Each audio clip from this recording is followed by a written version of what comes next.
आप सभी को जय मसीह की। मैं प्रभु यीशु मसीह का धन्यवाद करता हूँ। उसने एक बार आप सभी के मध्य में आने के लिए प्रभु ने मौका दिया। आशा करता हूँ आप सभी भाई बहन, लीडर्स, पासवान और प्रभु के सहकर्मी आप प्रभु में भले चंगे होंगे और प्रभु में आत्मिकताओं में, वचनों में, परमेश्वर के राज्य में, सेवकाई में आप उन्नति पर उन्नति पाते जा रहे हैं। प्रभु आप सभी को बहुत ऐसा आशीष दे। मैं चाहता हूँ आज का वीडियो हर एक लोगों के लिए बहुत ही महत्वपूर्ण है। शुरू से लेकर लास्ट तक जरूर देखिएगा। ये आज का जो विषय है हर एक जवानों को तैयार करने वाला है उसके राज्य के प्रति। हर एक पासवानों को, हर एक भाई और बहन को आज का वचन परमेश्वर की सेवकाई करने के लिए तैयार करने वाला है। आमीन। यदि आप प्रभु की सेवकाई करना चाहते हैं, यदि आप सुसमाचार प्रचार करना चाहते हैं, यदि आप आराधना करना चाहते हैं, यदि आप प्रार्थना में समय बिताना चाहते हैं, तो ये आज का विषय आपके लिए है। आज का विषय आपसे बात करेगा। मैं आज का 3 बातें बताऊंगा। सबसे पहले मेरा टॉपिक है परमेश्वर के राज्य के प्रति हम काम करें, परमेश्वर के राज्य में हम काम करें। पर आज सेवकाई हर एक लोग करना चाहते हैं। पास्टर बनना हर एक लोगों को पसंद है। सुसमाचार प्रचार करना हर एक लोगों को पसंद है। वर्शिप करना हर एक लोगों को पसंद है। स्टेज के ऊपर खड़ा होना हर एक लोगों को पसंद है। लेकिन परमेश्वर के राज्य में काम करने से पहले, उसकी सेवा करने से पहले 3 बातें हमारे जीवन में होना बहुत ही महत्वपूर्ण है। यदि 3 बातें जो मैं आज बताने वाला हूं यदि हमारे जीवन में नहीं है, हम सेवकाई नहीं कर सकते। पहली बात है अपनी बुलाहट को जाने और अपनी बुलाहट के अनुसार जीवन को जिए, बुलाहट के अनुसार चले। सेवकाई करने से पहले, वचन का प्रचार करने से पहले, उसके राज्य में काम करने से पहले सबसे पहले स्वयं का व्यक्तिगत बुलाहट को पहचाने और उसके अनुसार चले। यदि हम इफिसियों की पत्री 4 अध्याय का 1 पद पढ़ते हैं, इसलिए मैं जो प्रभु में बंदी हूं तुमसे विनती करता हूं कि जिस बुलाहट से तुम बुलाए गए थे, जिस बुलाहट से आप बुलाए गए हो, आगे लिखा है, उसके योग्य चाल चलो। आमीन, हालेलुया। सबसे पहले क्या है मेरे भाई, सबसे पहले क्या है मेरे बहन, सबसे पहले क्या है प्रभु के सेवकों, सबसे पहले क्या है प्रभु के सहकर्मियों, कि हम सभी उसके राज्य में काम करने से पहले, सेवकाई को पूरा करने से पहले हमारा बुलाहट को जाने कि प्रभु ने मुझे और आपको किस लिए बुलाया है।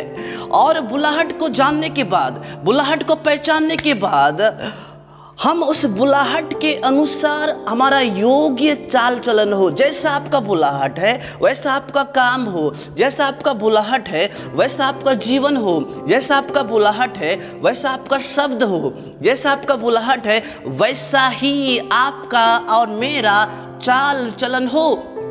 और वचन कहता है, बाइबल बतलाती है, योग्य हो। यदि परमेश्वर ने आपको सुसमाचार का सेवक, एक प्रचारक के रूप में आपको एक बुलाहट दिया है, तो तुम बुरे संगति नहीं कर सकते, तुम व्यभिचार नहीं कर सकते,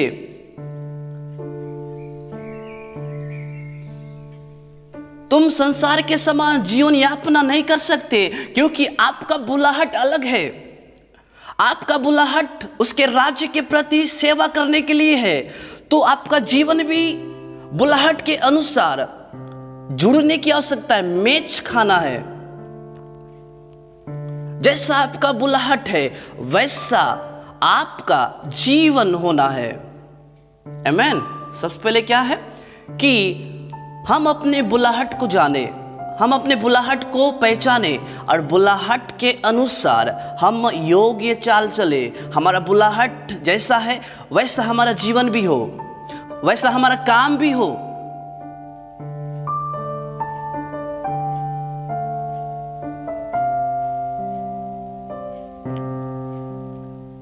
क्योंकि पहला थिस्सलुनीकियों 4:7 में लिखा है कि परमेश्वर ने हमें अशुद्ध होने के लिए नहीं बुलाया परंतु पवित्र होने के लिए बुलाया है।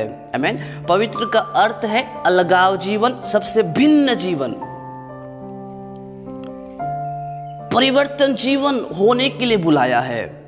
अशुद्ध होने के लिए नहीं बुलाया है, व्यभिचार करने के लिए नहीं बुलाया है, गाली देने के लिए नहीं बुलाया है, चुगली करने के लिए नहीं बुलाया है, अपमान करने के लिए नहीं बुलाया, पाप करने के लिए नहीं बुलाया है, कि हम परमेश्वर के बुलाहट के अनुसार योग्य चाल चले। आमीन। जो परमेश्वर को पसंद आए, क्योंकि प्रभु ने हमें पवित्र, अलगाव, सबसे भिन्न जीवन जीने के लिए बुलाया है। संसार के सदृश के समान जीने के लिए नहीं, मनमाना करने के लिए नहीं।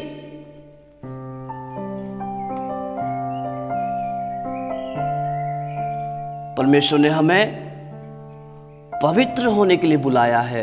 आमीन। हालेलुया। यदि हम रोमियो के पत्री 11:29 पढ़ते हैं कि परमेश्वर का वरदान और उसकी बुलाहट अटल है। परमेश्वर अपनी बुलाहट, अपनी प्रतिज्ञा, अपने निर्णय से, अपने वायदे से, अपने वचन से कभी भी पीछे नहीं हटता है। अर्थात वो अपना जिम्मेदारी को पूरा करता है। हमारा प्रभु, क्या आज परमेश्वर ने आपको जो बुलाहट दिया है, क्या आप उस काम को पूरा कर रहे हैं या फिर पीछे हटते जा रहे हैं या फिर बुलाहट को छोड़ दिए? हमारा प्रभु वायदे को, अपना निर्णय को, वचन को, प्रतिज्ञा को पूरा करने वाला प्रभु है। यीशु मसीह स्वर्ग को छोड़कर इस दुनिया में आया। क्यों? जो भविष्यवाणी पिछले समय में किया गया था उसको पूरा करने के लिए। आमीन। यीशु मसीह ने अपना सेवकाई पूरा किया। उसके बाद आज वर्तमान में पवित्र आत्मा अपनी सेवकाई को पूरा कर रहा है। दूसरा है अपनी भविष्यवाणी को पहचाने। मेरे प्रियो, पूरी बाइबल भविष्यवाणी की किताब है। प्रकाशित वाक्य 1:3 में लिखा है, यह भविष्यवाणी की पुस्तक है। आमीन। अपनी भविष्यवाणी को जाने। परमेश्वर ने आदम को एक वचन कहा, वह है उत्पत्ति 1:28 कि फूलो, फलो और पृथ्वी में भर जाओ। एक भविष्यवाणी आदम और हवा के लिए कहा कि तुम फूलो और फलो और पृथ्वी भर में भर जाओ। यह वचन कब पूरा हुआ? जब हम उत्पत्ति 4:1 पढ़ते हैं, आदम हवा के पास गया, अर्थात जाने के बाद हवा गर्भवती हुई, उसके बाद बच्चा जनी। यह वचन पूरा हुआ। कब पूरा हुआ? काम करने के बाद। यदि आज परमेश्वर ने आपके लिए, परमेश्वर के दास और वक्ता और नबी के द्वारा, भविष्यवक्ता के द्वारा जो भविष्यवाणी आपके लिए किया गया है, यदि आज आप उस भविष्यवाणी के अनुसार काम नहीं करेंगे, जिंदगी नहीं जिएंगे, तो जिंदगी भर आपका भविष्यवाणी पूरा नहीं होगा। यदि परमेश्वर ने आपको वचन का प्रचार करने के लिए बुलाया है, घर में बैठे रहने से भविष्यवाणी पूरा नहीं होगा। मेहनत करो, काम करो। परमेश्वर ने आदम को अदन की वाटिका में इसलिए रखा कि अदन की वाटिका में सबसे पहले काम करे।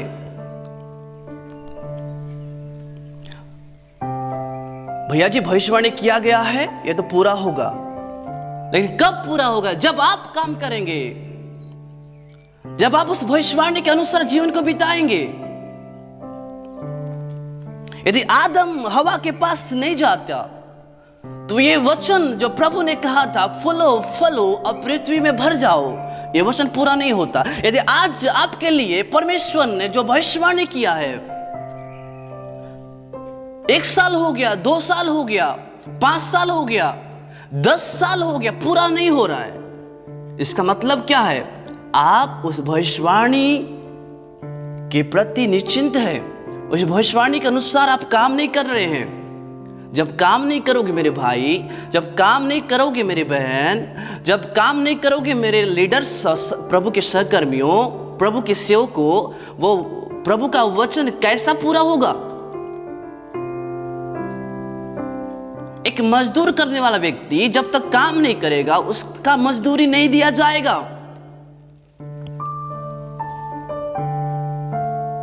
हम हर चीज फ्री में पाना चाहते हैं, हर चीज हम फ्री में। प्रभु का वचन कहता है काम कर, फिर देखो प्रभु का जलवा, फिर देखो प्रभु का काम। आपका भविष्यवाणी प्रभु पूरा करेगा। आमेन, हालेलुया। यदि परमेश्वर ने आपको आशीष देने के लिए भविष्यवाणी कहा है, काम करो, मेहनत करो, वो हाथों की कमाई में आशीष को देता है। यदि परमेश्वर ने आपको आराधना करने के लिए बुलाया है, वर्शिप करने के लिए चुना है, आगे आ जाओ, आत्मा में भरकर खुदा की आराधना करो। देखो, पवित्र आत्मा आपको ब्लेस करेगा, पवित्र आत्मा आपको सहायता करेगा, पवित्र आत्मा आपको उठाएगा। फिर अलग अलग शाखाओं में, अलग अलग जगहों में, अलग अलग क्षेत्रों में आप फैल जाओगे वचन के लिए, खुदा की आराधना करने के लिए, यीशु मसीह का गवाही देने के लिए।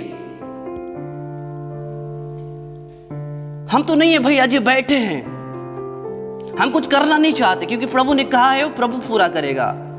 ये मेरा और आपका कर्तव्य है कि हम जो भविष्यवाणी प्रभु ने आपके लिए कहा है उसे पूरा करें। फिर देखो, प्रभु अपने वायदे को पूरा करने में विश्वास योग्य है। आमेन, बोलो यीशु मसीह की जय। मैं आशा करता हूं पवित्र आत्मा आपसे बात कर रहा है, आपका दिलों में वो टच कर रहा है, छू रहा है ये शब्द। यदि प्रभु ने आपको वचन बोलने के लिए बुलाया है, आप बाइबल नहीं पढ़ रहे हैं, प्रभु कैसे आपको इस्तेमाल करेगा? नो, कर ही नहीं सकता, क्योंकि हम रविवार को 1 दिन ही पढ़ते हैं, उसके बाद बाइबल बंद। और हम भविष्यवाणी के ख्यालों में है कि प्रभु मुझे कब जदोपुर ले जाएगा, कब रायपुर ले जाएगा, कब परमेश्वर मुझे अलग अलग जगहों में ले जाएगा, दिल्ली ले जाएगा, कब ले जाएगा? प्रभु नहीं ले जाएगा। 10 साल से बैठे रहो, वो नहीं होगा भविष्यवाणी पूरा। यदि प्रभु ने आपको वचन का प्रचार करने के लिए बुलाया है, तत्पर हो जाओ, वचन का प्रचार करो, बाइबल पढ़ो, देखो परमेश्वर आपको इस्तेमाल करेगा, स्वर्गीय अभिषेक आपके जीवन में आएगा। कई बार हम सोचते हैं बाइबल ट्रेनिंग करने के बाद मैं सेवा करूंगा। अच्छी बात है बाइबल ट्रेनिंग करना, कोई गलत नहीं है। यदि आप उसके राज्य के लिए तैयार हो जाओगे, उसके राज्य के लिए सोचोगे, उसके बुलाहट को आप जानोगे, उसकी भविष्यवाणी को जानोगे, परमेश्वर आपको आपके क्षेत्र में ही इस्तेमाल करेगा। ओ हालेलुया, आपकी कलीसिया में भी इस्तेमाल करेगा। आप परमेश्वर के वचन की प्रकाशन पवित्र आत्मा आपके मनों में डालेगा, आप प्रचार करोगे, अद्भुत बातें आपके जीवन के द्वारा होगा, दर्शन देखोगे, भविष्यवाणी होगा। क्योंकि बिना उसकी सहायता से मैं और आप कुछ नहीं कर सकते। ट्रेनिंग करके घर बैठने से कुछ लाभ नहीं होगा मेरे भाई, मेरी बहन। उठो, स्टैंड हो जाओ। यशाया 60:1 लिखा है, उठ प्रकाशमान हो, क्योंकि तेरा प्रकाश आ गया है, समय आ पहुंचा है, आ गया है। यहोवा का तेज तेरे ऊपर उदय होगा, यहोवा का सामर्थ तेरे ऊपर उदय होगा, यहोवा की पावर, यहोवा का तेज, यहोवा का प्रताप तेरे ऊपर उदय होगा। बस करने की क्या हो सकता है? उठो, खड़े हो जाओ। ओ हालेलुया, तैयार हो जाओ उसके राज्य के लिए। देखो भविष्यवाणी पूरा होगा। आमेन, हालेलुया। जब हम 1 तीमुथियुस 4:14 में लिखा है जी, उस वरदान के प्रति जो तुझ में है और भविष्यवाणी के द्वारा प्राचीनों के हाथ रखते समय तुझे मिला था, निश्चिंत मत रह। भविष्यवाणी के द्वारा वरदान के प्रति, भविष्यवाणी के प्रति निश्चिंत मत बैठो, बेफिक्र मत रहो, मनमाना मत रहो। काम करो, काम करो, सेवा करो। देखो प्रभु आपको इस्तेमाल करेगा। आमीन। प्रभु आपको ऊंचा उठाएगा। परमेश्वर आपको अलग अलग क्षेत्रों में इस्तेमाल करेगा। कब? जब हम निश्चिंत नहीं रहेंगे, बेफिक्र नहीं रहेंगे, बट काम करेंगे, सेवा करेंगे। देखो भविष्यवाणी पूरा होगा। परमेश्वर के राज्य के प्रति, उसके सेवकाई के प्रति, परमेश्वर के वचन के प्रति, कलीसिया के प्रति जो भविष्यवाणी मेरे भाई तेरे लिए किया गया था, मेरी बहन तेरे लिए किया गया था, प्रभु के सेवकों आपके लिए किया गया था। निश्चिंत मत बैठो, पूरा करो, काम करो। देखो भविष्यवाणी पूरा होने वाला है। आत्मा में देखो भविष्यवाणी पूरा होने वाला है। एक दिन आप स्टेज के ऊपर खुदा की आराधना करोगे, स्टेज के ऊपर खड़े होकर वचन का प्रचार करोगे, अलग अलग जगहों में आप गवाही के लिए पहुंचाए जाओगे। आमीन। Hallelujah, hallelujah. यदि हम पहला तीमुथियुस की पत्री 1 अध्याय का उसके 18 पद को पढ़ते हैं, है पुत्र तीमुथियुस, उन भविष्यवाणियों के अनुसार जो पहले तेरे विषय में की गई थी, पहले आपके विषय में किया गया है, उस भविष्यवाणी के अनुसार मैं यह आज्ञा सौंपता हूं कि तू उनके अनुसार अच्छी लड़ाई को लड़ते रह। भविष्यवाणी के अनुसार कामों को पूरा करते रहे। भविष्यवाणी के अनुसार जो प्रभु ने आपके जीवन में किया है, आपके परिवार के लिए किया है, कलीसिया के लिए किया है, उस भविष्यवाणी के अनुसार परमेश्वर का वचन आपको आदेश देता है, उसके अनुसार अच्छी लड़ाई को, अच्छा कुश्ती को लड़ते रहो, काम करते रहो, कार्य करते रहो। मनमाना मत बैठो, भविष्यवाणी को भूल न जाओ, अपनी बुलाहट से अलग ना हो जाओ। काम करो उसके राज्य के लिए, सेवा करो उसके राज्य के लिए। देखिएगा परमेश्वर का वचन, उसका भविष्यवाणी प्रभु पूरा करेगा।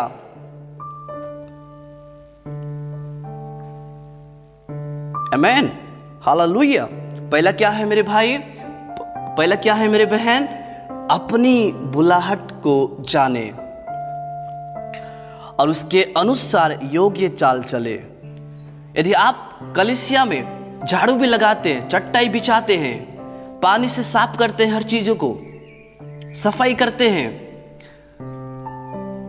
प्रार्थना करते हैं, आराधना करते हैं, गवाही देते हैं, परमेश्वर के राज्य के लिए सोचते हैं, देखो प्रभु आपको इस्तेमाल करेगा। आमीन। हम कई बार सोचते हैं कि प्रभु ने बड़े बड़े लोगों को चुना है, प्रभु ने बड़े बड़े बिशप को चुना है, प्रभु ने बड़े बड़े पास्टर को चुना है, और हम आम आदमी है। नहीं, प्रभु ने बुद्धिमानों को नहीं पर निर्बुद्धियों को चुना है। आमीन। प्रभु ने ज्ञानवानों को नहीं पर मूर्खों को चुना है। यदि आप आज, मुझे नहीं मालूम, यदि आप शिक्षित नहीं, अनपढ़ होंगे, कोई बात नहीं, प्रभु आपको भी उठाकर खड़ा करेगा। क्योंकि हमें बोलने के लिए हमारी बुद्धि नहीं चाहिए, हमें बोलने के लिए हमारा समझ नहीं चाहिए, पर हमें बोलने के लिए, हमें सेवा करने के लिए पवित्र आत्मा की सामर्थ्य चाहिए, पवित्र आत्मा का पावर हमें चाहिए। आमीन। हालेलुया। अपनी भविष्यवाणी को जाने। देखो भविष्यवाणी पूरा होगा यदि आप काम करेंगे, यदि आप सेवा करेंगे, यदि आप वर्क करेंगे। इसके बाद तीसरी बात है, अपने जगह को पहचाने, अपना क्षेत्र, अपना एरिया, स्वयं का सीमा को पहचाने। देखिए 3 बातें आपके जीवन में सेवकाई के प्रति एक आनंद और जिज्ञासा को पैदा करने वाला है। परमेश्वर के राज्य के लिए ये 3 बातें आपको तैयार करने वाला है। इसलिए लास्ट पॉइंट है, ध्यान से सुनिएगा। अपने क्षेत्र, अपने जगह को, अपना एरिया को, अपना सीमा को पहचाने।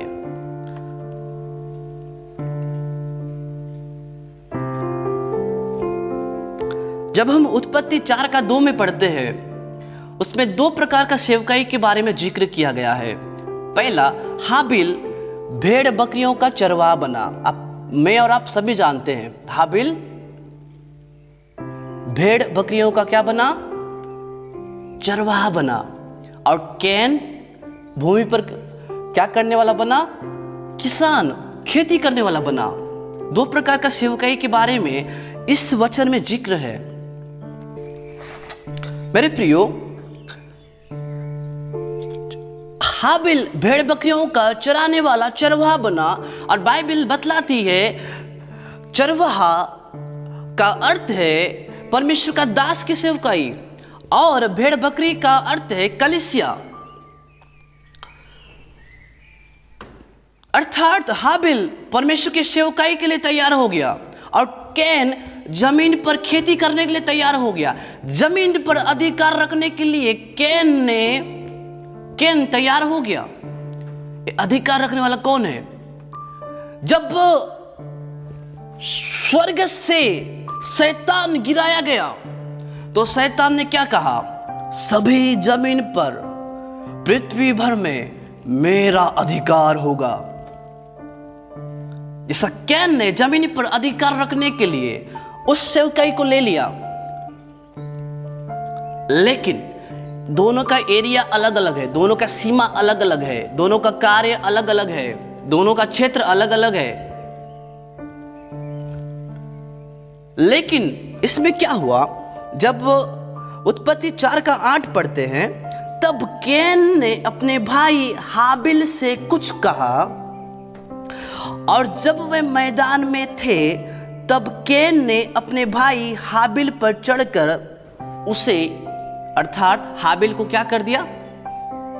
मार दिया। एक हाबिल परमेश्वर के साथ जुड़ने वाला व्यक्ति, उसकी राज्य के प्रति सोचने वाला व्यक्ति, कलीसिया को चलाने वाला व्यक्ति, खुदा के सन्मुख जीवन जीने वाला व्यक्ति, क्या हो गया? कैन ने उसे मार दिया। ये क्यों हुआ? क्योंकि कैन ने हाबिल से कुछ कहा, कुछ बोला। तब वे दोनों कहां आ गए? मैदान में, जमीन में। जमीन पर किसका अधिकार है? कैन का।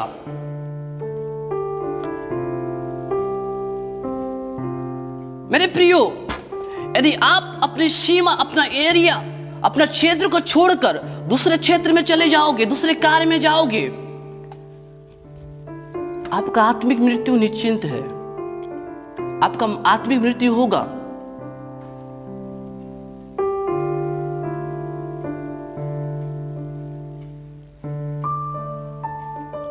कई बार हम सोचते हैं कि प्रार्थना हम कर रहे हैं, प्रभु आपके संगति में बैठते हैं, सेवा करते हैं, लेकिन हमारे जीवन में अंधकार की शक्ति क्यों अटैक कर रहा है?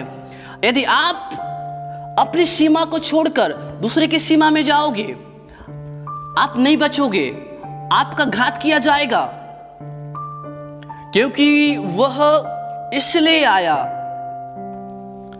चोरी करने के लिए, घात करने के लिए, नष्ट करने के लिए।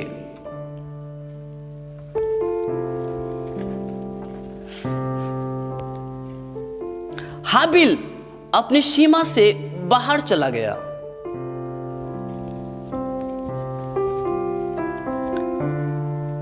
यदि आज प्रभु ने आपको चुना है और उस बुलाहट के अनुसार यदि आप अन्य क्षेत्र में चले जाओगे, जैसे यदि परमेश्वर ने आपको उसकी अनुग्रह में रखा है और आप संसार में चले जाओगे, संसार के अनुसार काम करोगे, संसार के अनुसार आप बोलोगे, संसार के अनुसार आप संगति रखोगे।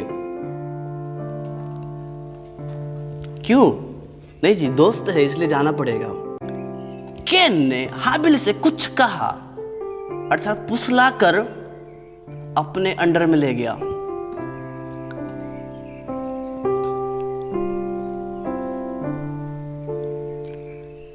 चलो यार, आज तो पी ले, थोड़ा सा पी ले, चख ले, चखने में क्या जा रहा है, चख ले।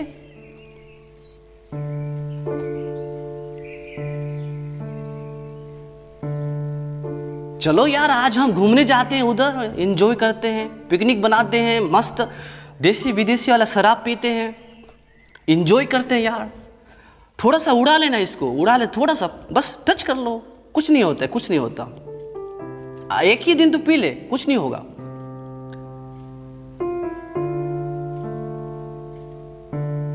चलो आज मीटिंग मत बैठो यार, रोज तो बैठते हो, कल बैठोगे, और भी आने वाला है रविवार को बैठोगे, आज मत बैठो। चलो ना उधर घूमने जाते हैं, शॉपिंग करने जाते हैं, आज मस्त ऑफर आया है, शॉपिंग करने जाते हैं। चलो एक दिन नहीं बैठने से क्या हुआ, कुछ नहीं होगा। यह है फुसलाने वाला बात, यह है फुसलाने वाला विचार।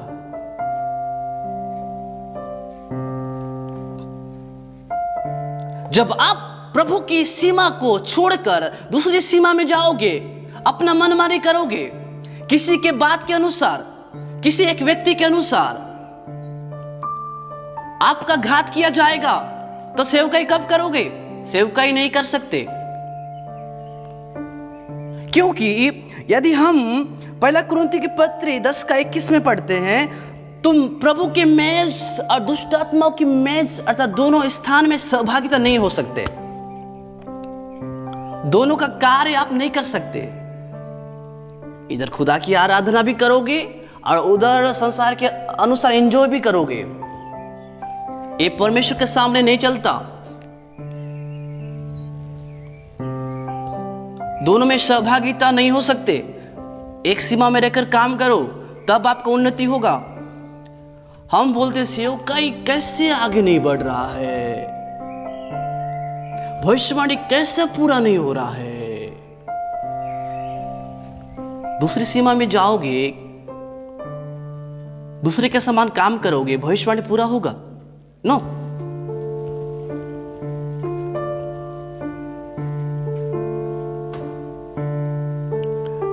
प्रेरितों के काम 1:4 में लिखा है, प्रभु यीशु मसीह ने कहा, उस प्रतिज्ञा के पूरे होने का बाट जोते रहो। और यीशु मसीह ने एक चेतावनी दिया, यरूशलेम को नहीं छोड़ना, यरूशलेम से अलग नहीं होना।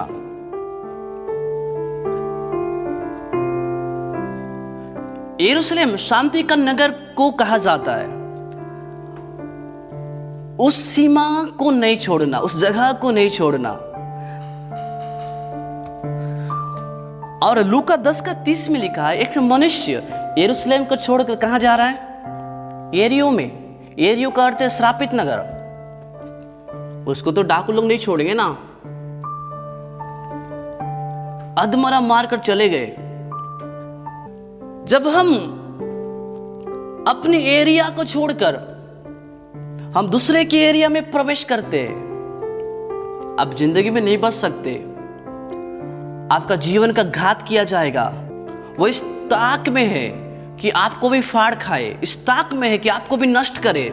जब तक आप प्रभु की सीमा में हैं, जब तक आप प्रभु के एरिया में हैं, जब तक आप प्रभु के क्षेत्र में हैं, अंधकार की शक्ति आपको छू नहीं सकता। कैन हाबिल को जब भेंट चढ़ा रहे थे उस समय मार सकता था, लेकिन मार नहीं सकता क्योंकि प्रभु की उपस्थिति उस जगह पर है। उसने बुला लिया अपने अधिकार में, जमीन में लिखा है, तब अपने भाई हाबिल का घात किया। यदि आप प्रभु की सीमा को छोड़कर चले जाओगे, प्रभु भी आपको नहीं बचा सकता। कहां बचोगे?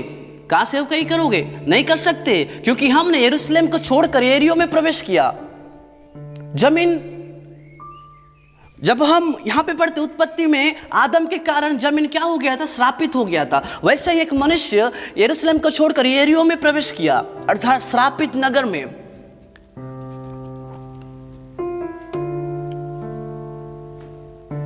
वो अधमरा पड़ा रहा। यदि आज भी हमारा जीवन वैसी है, हम दोनों नाव पर पांव रखे, ना इधर का है ना उधर का है। भैया जी हम बीच के हैं। हम शराब भी पीते हैं, खुदा की आराधना भी करते हैं। लड़की लाइन में जाते हैं और इधर हम प्रभु की सेवकाई भी करते हैं। नहीं चलेगा। अपना सीमा, अपना एरिया को पहचानो, अपना जगह को पहचानो, तब आप प्रभु के लिए सेवा कर सकते हो और भविष्यवाणी आपके लिए पूरा होने वाला है। आमीन। बोलो यीशु मसीह की जय। यरूशलेम को नहीं छोड़ना, अपना जगह को नहीं छोड़ना, प्रभु से अलग नहीं होना। कई बार वचन के द्वारा यदि कोई दास या कोई जवान या कोई लीडर्स खरा वचन से प्रचार करते हैं, डांटते हैं, फटकारते हैं, क्योंकि वे आत्मा की अगुवाई से बोलते हैं, तब सुनने वाले कुछ लोग कलीसिया को छोड़कर दूसरा कलीसिया, वहां पे ऐसा डांट मिल रहा है, फिर दूसरा कलीसिया, फिर तीसरा कलीसिया, चौथा कलीसिया, ऐसे से होते रहो, भविष्यवाणी पूरा नहीं होगा, आपका बुल्हाट पूरा नहीं होगा।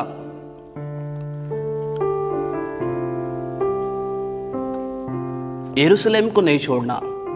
यदि आपके दास, आपके पास्टर यदि कुछ सिखा रहे हैं, अच्छे के लिए है, डांट रहे हैं, अच्छे के लिए है,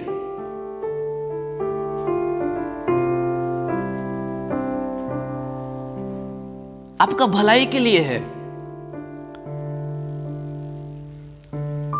वो पासवान आपसे प्यार करते हैं।